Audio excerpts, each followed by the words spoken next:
안녕하십니까. 대한의사협회 대변인 박종혁입니다. 최근 조국 법무부 장관 후보자 딸이 관련된 의학 논문, 그리고 의학교육과 관련하여 많은 의혹들이 제기되고 있습니다. 이 사안은 의학 연구 윤리와 직접적인 관련이 있는 만큼 보건의료 최고 전문가 단체인 저희 대한의사협회는 매우 심각하게 바라보고 있습니다. 최대집 의협 회장과 함께 이 문제에 대해서 이야기를 나눠보도록 하겠습니다. 안녕하세요, 회장님. 네, 안녕하십니까. 네. 이 논문이 의사 사이트에서 좀 올라왔을 때 의사 선생님들이, 우리 의사 회원들이 굉장히 좀 당혹해하고 심지어 정말로 많이 좀 분노했던 것 같습니다. 네. 특히 일저자로 등재되고 이런 내용들이 있다 보니까 회원들의 좀 당혹스러움도 컸고, 이런 연장선상에서 지금 상임이사에서 이번에 저희도 그 중앙윤리위원회에 회부를 하게 되었는데, 일저자로 등재돼서 이렇게 논문이 지금 제출된 것이 어떤 문제가 있는 거죠? 예. 이번에 사건을 간단하게 요약을 해서 말씀을 드리면 이미 언론에 충분히 많은 보도가 있었습니다만, 조국 법무장관 후보자의 딸 조민 학생입니다.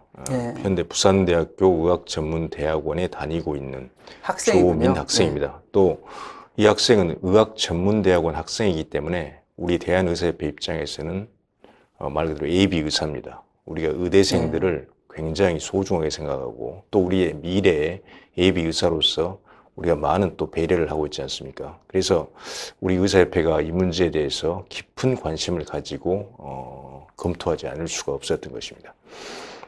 그 조민 학생이 특정한 의학 논문에 제1저자로 등장한 그런 사건이 있었죠. 해당하는 논문의 책임 저자는 단국대학교 의과대학 소아과학 교실의 장용표 교수님이셨습니다. 그래서 장용표 교수님의 주산기, 그러니까 출산 전후에 저산소성 허혈성 뇌병증, 신생아 그런 뇌병증이라는 질환이죠. 여기에서 특정한 유전자가 얼마나 다양하게 나타나는가, 이런 것들을 알아보는 그런 논문이었는데, 상당히 신생아 과학, 우리가 네오네이톨로지라고 하는 신생아 과학에서 다루는 그런 질환이고, 거기에서 이제 여러 가지 의학적 주제가 되는 것인데, 우리가 26개 전문과에서 각 과의 현장에서 일을 하고 있는 현직 의사들도 본인의 과가 아니면 잘 모르지 않습니까? 저도 논문을 읽어봤는데 이해하기 어렵던데요.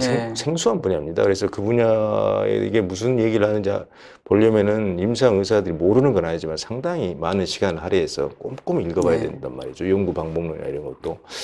하지만 이제 이런 논문에 대해서 고등학교 2학년 학생이 소위 인턴십이라는 것을 2주 동안 하면서 이 논문 작성에 관여를 했고, 그 논문 작성에 관여한 정도가 제1저자가 됐다. 이것이 매우 심각한 문제고, 우리 상식적으로, 우리 당대의 상식으로 전혀 이해가 되지 않는다는 것이죠. 당혹스러움을 넘어서 그냥 이해도 안 갔죠, 사실은. 우리가 이 문제가 물론 이것을 이제 우리가 학문적 원칙, 또 기본적인 어떤 의료 윤리의 원칙에 따라서 차근차근 문제 제기를 하고 절차를 밟아 나가서 문제 해결을 위해 노력을 해야 되긴 하지만은, 이 문제가 복잡한 무슨 고도 판단력이 필요한 문제인 것이 아니라, 우리가 당대의 상식만 있는 사람이라면 누구나, 의사가 아니더라도 의학의 문외한인 고등학교 2학년 학생이 2주 정도의 어떤 실험 참가를 통해서 그런 어떤 논문의 제1저자가 되는 것은 말 그대로 우리가 그 자격 요건이 있지 않습니까? 그 일저자는 기본적으로 이 논문은 내 거야, 그렇죠. 그런 사람이죠. 논문의 일저자라는 것은 논문 자체, 그 연구 자체를 전체를 설계를 해야 되고, 그리고 연구를 하면서 여러 가지 이제 의학 연구이기 때문에 실험들을 하지 않습니까? 의학 실험들을 하게 되는데, 그 실험들을 주도적으로 참여를 해서 실험 데이터를 얻은 다음에 실험 데이터를 분석하는 작업을 또 해야 되지 않습니까? 실험 데이터를 분석하고, 그리고 그런 분석된 실험 데이터를 바탕으로 처음에 어떤 전체적인 연구의 디자인, 이런 걸 이제 바탕으로 해서 실제 논문을 작성을 해야죠. 그리고 실제 논문을 작성하고 이 최종 작성된 논문을 이게 최종판이다, 최종본이라는 것을 승인하는 그런 과정까지 주도적으로 한 사람이 바로 일제자가 되는 것이죠. 승인하고 이제 중요한 것은 이제 결국 이제 그거에 대해서 또 이제 교신저자 부분도 예, 존재를 교신저자는 하는데, 이제 말 그대로 책임저자로서 네. 이제 이 전체 연구에 전체 연구를 총괄하는 그런 분이기 때문에 책임저자가 전체 연구를 총괄하는 분이고 거기에서 이제 제1저자가 되는 것은 실무적으로 연구를 논문 작성에 제일 핵심적인 역할을 가장 많은 기여를 한 사람이 일제자가 되는 것인데 저희가 보통 예. 그 전공의 때 이렇게 생각을 해보니까 그 이제 밤잠을 이제 설쳐가면서 그 4년간 예. 그 일저자가 그 SCI급 이 논문 이런 수준의 논문을 쓰기 위해서 밤잠을 설쳐가면서 4년간 거의 고생을 하고 지도 교수님도 그 헌신을 책임저자로서 교신저자로서 이렇게 책임을 져주시면서 논문을 만들려고 노력함에도 불구하고 못 쓰고 나온 분들도 많지 않나요? 예. 예. 사실 전공의 과정에서 한 편씩은 쓰라고 예. 해도 그것조차도 3년, 쉽지 않았던 4년 것 전공의를 같은데요. 마치고 전문의를 예. 딸 때 우리가 논문을 요구하는 경우도 많이 있지 않습니까? 예. 그래서 SCI급의 논문을 한 편 또는 두 편까지 요구하는 경우도 있는데 논문 한 편 제대로 쓰기가 정말 어렵죠. 말 그대로 이제 이번이 의학 논문이었고 이렇게 어려운 논문. 예, 그리고 우리가 모두 의사들이기 때문에 거기에 이제 좁혀서 의학이라는 영역에서 의학 논문 거기에 대해서 문제 제기를 우리 너무 잘 아는 분야이기 때문에 문제 제기를 한 것이지 이게 일반적으로 과학의 영역, 과학 논문 마찬가지입니다. 과학 밖에 우리가 인문 사회학적인 어떤 그런 영역에서의 상당히 고난이도의 지성 그리고 지식을 요구하는 그런 논문에서도 이런 일이 생겼다면은 상식적으로 이해할 수가 없는 일이죠.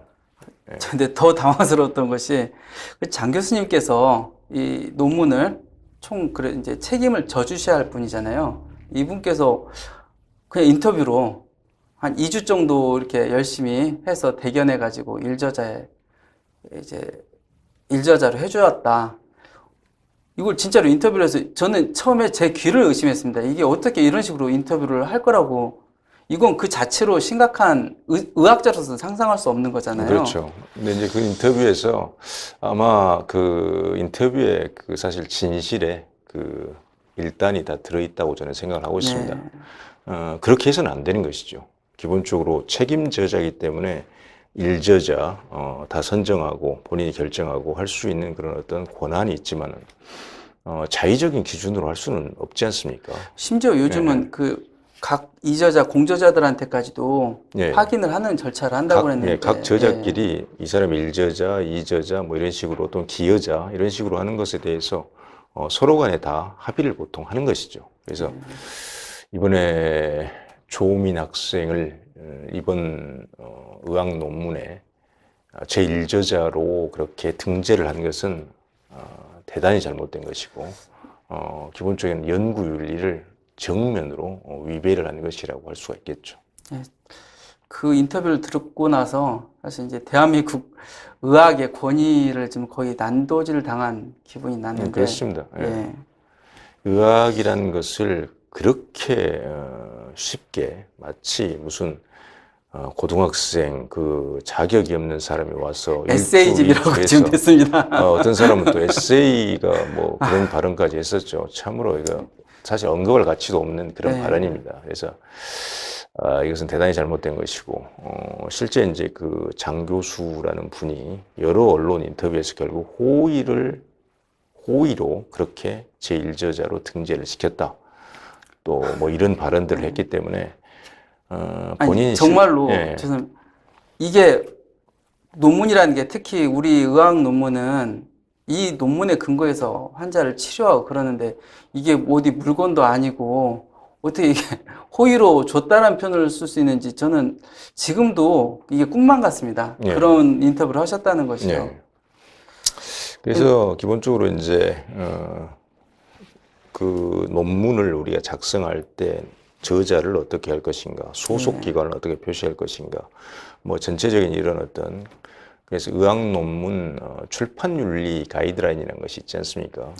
이 논문 실제 지금 문제가 되고 있는 논문이 나오기 전 2006년도 정도에 첫 번째 판이 나왔고 최근에 계속 개정을 해서 3판까지 가장 최근에 나왔습니다. 그래서 의학 논문 출판 윤리 그런 어떤 기준에 비춰볼 때도 이것은 완전히 잘못된 것이고 이런 논문은 철회가 돼야 맞는 것이죠. 취소가 돼야 맞는 것이죠. 지금 생각해 보니까 저자, 네. 공저자, 그다음 이제 교신 저자, 이제 책임 저자, 그리고 이제 지금 기여자 이런 부분들이 있지 않습니까? 네. 그 부분에 대해서 이 지금 유튜브를 시청하신 분들한테 좀 간단한 설명 좀 부탁드립니다. 네. 왜냐면 지금 뭐 일저자 되는 게 어떤 건데 뭐 조금 노력하면 되는 거 아니야 이렇게 생각하시는 분들 좀 있으시더라고요. 네. 근데 그러다 보니까 우리 의사위원들이 이렇게까지 너무 이제 당황함을 넘어서 분노하는 거에 대해서 과민한 거 아니냐라는 얘기를 하시는데 일저자의 그 의미 그리고 지금 보통 지금 이 조민 학생은 저자 자체 자격 공저자 자체도 자격이 안 되는 거 아닙니까? 그 부분 그렇죠. 좀 한번 예, 설명 좀 부탁드립니다. 아까 제가 일저자는 좀 예. 설명을 드렸는데요. 일단 책임저자라는 것은 전체 연구를 총괄하는 사람으로서 전체적인 연구 주제를 결정을 하고 또 구체적인 이제 연구팀이 이제 분업식으로 돼 있지 않습니까? 여러 가지 어떤 연구 주제, 그 전체 연구의 설계 이런 것을 했을 때 여러 연구팀들을 어떤 그 각 업무를 배정을 하고 또 어느 저자들을 참가를 시키고 이런 것들을 다 결정을 하는 것이죠. 그리고 최종적으로 논문이 작성됐을 때 이제 최종적인 승인을 하고 학회지에도 어디 보내고 이런 것까지 다 이제 책임저자가 결정하는 책임저자, 것이죠. 교신저자. 예, 교신저자라고 하는 거. 그다음에 제1저자는 연구의 실무적인 책임자입니다. 연구의 실무적인 책임자. 그 사람은 이 논문을 가지고 승진도 하고 그러는 거죠. 그렇죠. 연구의 일저자가 논문의 일저자가 되는 것은 내 논문이라고 이제 말할 수가 있는 것이죠. 그래서 공저자하고는 전혀 무게감이 그렇죠. 다른데요. 가장 많은 기약, 아까 제가 말씀드렸듯이 연구 처음부터 끝까지 연구의 디자인부터 해서 실험 데이터를 얻고 실험을 통해서 그것을 분석을 하고 또 논문을 직접 작성을 하고 이런 전 과정에 이제 관여한 사람이 일저자라고 할 수가 있는 것이죠. 그다음에 뭐 2저자, 3저자, 뭐 공저자라고 할 수 있는 분들은 우리가 어떤 연구에서 여러 가지 다양한 실험들을 해야 되는데 그 특정한 실험만 맡아서 다른 말 그대로 이제 우리가 학교 의과대학에서 교실이 다르지 않습니까?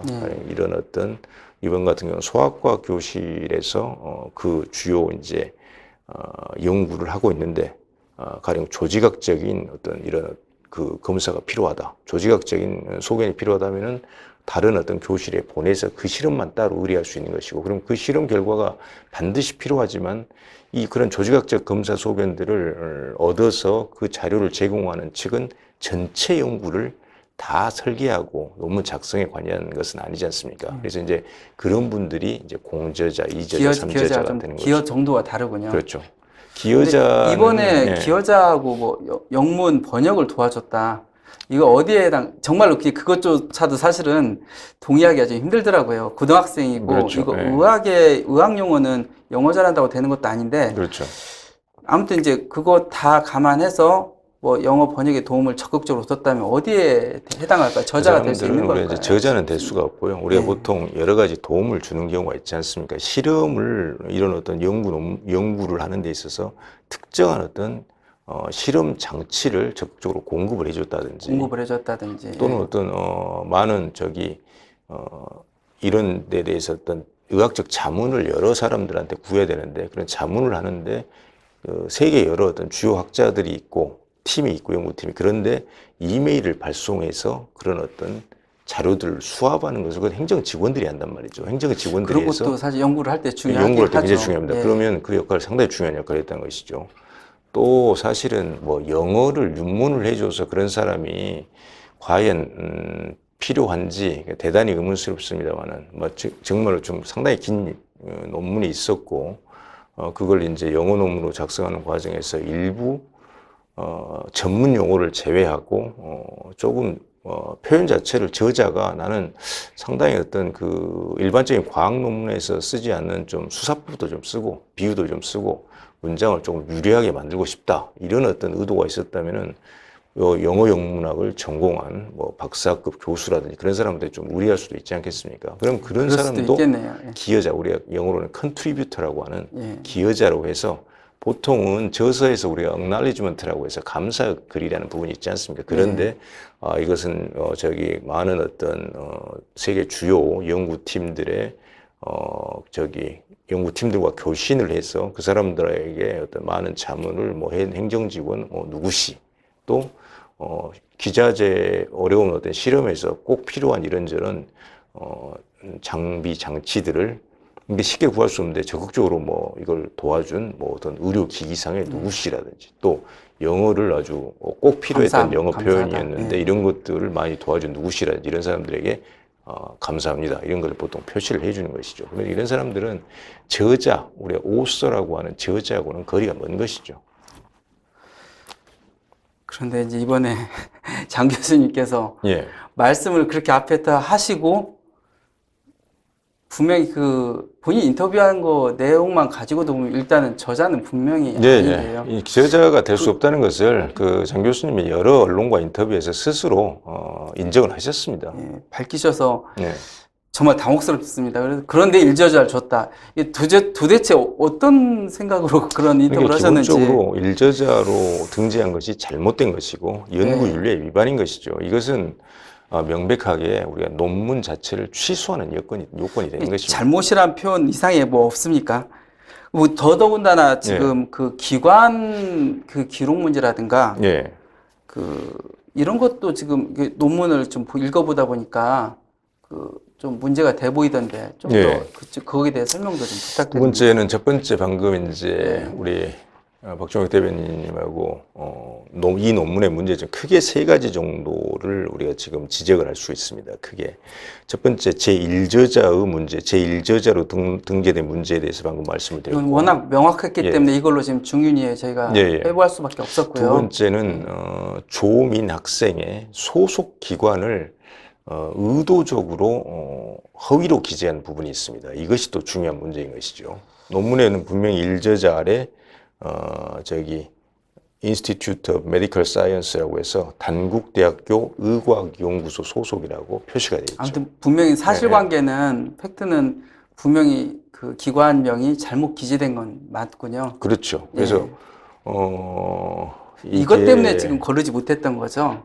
저번에 그렇죠. 이게 소속 기관이 이렇게 돼 있기 때문에 또 나중에 사후에 이 연구 결과를 이제 단국대 그 정보 시스템 있지 않습니까? 거기 등록할 때는 소속 기관이 이렇게 이제 의과학연구소라고 돼 있으니까 이걸 직접 기록하는 사람이 당연히 박사겠지 해서 박사로 또 기록을 했다는 거예요. 그래서 당연히 박사련이 했던 거네요. 고등학생이 둘째 박사가 됐네요. 조민 학생이 단국대학 의과학연구소 소속이라고 돼 있으니까 박사로 이제 그에 따라서 기재가 돼버린 겁니다. 이게 완전히 허위로 기재가 된 것이죠. 허위로. 이것 역시 큰 연구윤리의 위반입니다. 그럼에도 불구하고 지금 이제 의학회에서나 우리 이제 교수님들께서 연구에 매진하시는 의학자들 그 얘기를 들어봤을 때 가장 우려하는 부분이 결국은 이제 의료윤리에 관한 문제 아닌가 싶은데 생명윤리에 관한 그 의학연구윤리심의위원회 IRB에 관련돼서 심각한 좀 하자가 있다라는 우려를 좀 하는 것 같던데요. 여기 이 논문에서 또 하나의 세 번째 문제입니다. 또 하나의 아주 매우 심각한 의료윤리 어떤 위반 사항인데 기본적으로 우리 IRB라고 하는 거 우리말로는 의학연구윤리심의위원회 정도로 번역이 됩니다. 법률상으로는 아마 이게 기관윤리심의위원회 이런 식으로 아마 번역이 되어 있을 겁니다. 법률용은 또 따로 있을 것 같은데요. 그래서 IRB는 우리가 기관이라고 하는 institutional 그리고 RB 리뷰 보드라고 되어 있습니다. 앞자 따서 IRB라고 하는 것이고 기본적으로 이것을 설치하는 것은 법에 의해서 설치하도록 의무화가 되어 있습니다. 그래서 생명윤리 및 안전에 관한 법률에 의해서 이 법에 의해서 특히 인체를 대상으로 연구를 할 때 인체를 대상으로 연구를 하는 그런 경우에는 각 연구기관마다 연구를 수행하는 기관마다 주로 이제 병원이라든지 연구소 또 의과대학이라든지 여러 대학이 되겠죠. 이런 데서 기관마다 IRB를 설치를 하게 되어 있는 것이죠. 의학자들은 이 IRB 그냥 귀에 박히도록 들어서 그렇죠. 우리 생명윤리에 관해서는 이제 뭐 거의 우리는 이게 아주 가장 중요한 요소도다 이렇게 그렇죠. 생각하는데 네. 이번에 이 IRB 승인을 뭐 어떻게 제대로 다 받았는지 싶습니다. IRB 승인을 이 논문이 심각한 게 단국대학교 언론 보도에 의하면 언론 보도에 한 거죠. 예. 언론 보도가 여러 많은 어떤 언론 보도가 저희 이제 의사협회에도 이런 제보가 들어왔습니다. 하지만은 예. 단국대 의뢰를 이 문제를 말 그대로 물어봐야 되기 때문에 저희들이 이걸 확인을 하지 않고 좀 기다렸는데 많은 언론들에서 직접 단국대에 확인을 해서 언론 보도가 나왔는데 이미 나왔군요. 예, 이미 나왔습니다. 예. 여러 언론 보도들이 단국대에 직접 확인을 해서 나왔는데 이 IRB라는 심의기구의 심의를 얻지 못했다, 얻지 않았다. 그리고 처음부터 이 연구자가 말 그대로 책임자인 장영표 교수님이 되는 것이죠. 이 연구의 최종 어떤 모든 것을 책임을 지고 있는 IRB에 심의 요청을 하지 않은 것 같습니다. IRB 심의 요청을 하지 않고 해서 허가를 받지 않은 상태에서 이 연구가 수행이 됐는데, 근데 문제는 이 지금 그 해당하는 논문 다음 페이지에 보면은 우리가 여기 Materials and Method라고 해서 우리가 연구의 어떤 재료와 방법이라고 이제 그렇게 할 수 있는데, 이 부분에 보면 여기 하이라이트로 해놓은 이 연구는 단국대학교 병원의 IRB 아까 저기 의학연구윤리심의위원회에 의해서 승인되었다, 이렇게 이제 표기가 되어 있다는 얘기죠. 그래서 정말로 큰 문제가 아닐 수 없습니다. 지금 IRB라는 기구에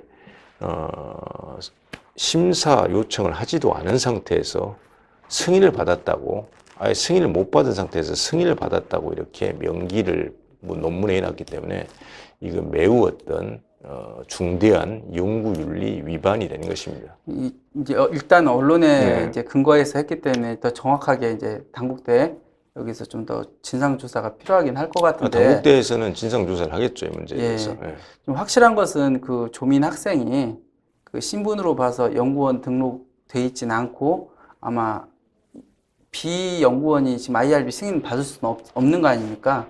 근데 장영표 그렇죠. 교수님께서 실험도 열심히 했다라고 했다면 지금 실험에 참가했다는 얘기인데, 인터뷰에 근거한다면 이건 대단한 불법 사항이 될 것 같은데요. 그러니까 저기 그 IRB에 기본적으로 심의를 얻지 않고 연구를 수행한 것 자체가 법을 어긴 것입니다. 이건 연구 윤리를 당연히 위반한 것이고, 이제 아까 얘기했듯이 생명윤리 및 안전에 관한 법률을 위반을 한 것이죠. 그래서 왜 이런 우리 IRB라는 제도를 만들어 놨는가? 의학연구에서는 기본적으로 인체를 대상으로 하는 연구가 많지 않습니까? 환자를 대상으로. 굉장히 조심스럽게. 예, 그래서 그 동의를 다 받아가면서. 그렇죠. 반드시. 환자 동의를 사전에 다 받아야 되고, 또 환자 어떤 진료 기록, 환자 여러 가지 병력에 대한 정보, 각종 어떤 검사 수치라든지 검사 소견이라든지 이런 환자의 어떤 진료 정보를 우리가 접하게 되는 경우가 많다는 얘기죠. 또 인체에서 유래한 여러 가지 어떤 물질들, 뭐 조직이라든지 세포라든지 혈액이라든지 또 유전물질이라든지 이런 것들을 우리가